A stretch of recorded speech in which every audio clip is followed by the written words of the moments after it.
ya sa Brazzaville bana poto eloko bolukaki yango yo engaye balobi Christeke business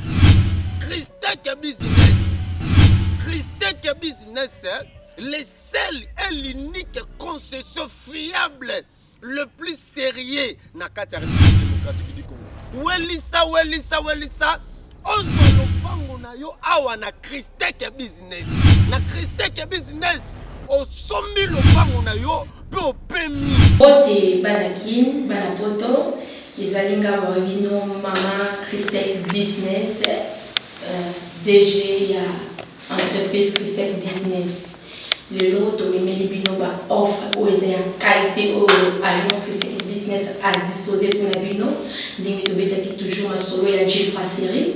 Tous la bino ma solo ya Malou, Debi Malou, Baterin, Cadastre, bino ou qui biso. Tous la toujours la offre mon ya bien ou la cadastre tout proche dans le cadam et la disposer pour la bino offre aux tout proche dans le cadam. Baterin il y a 20 sur 20.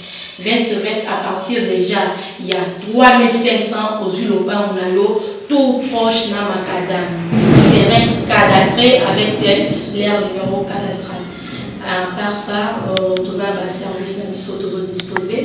Tous la vente et achat terrain, parcelle, tous la vente et achat voiture, tous la location appartement.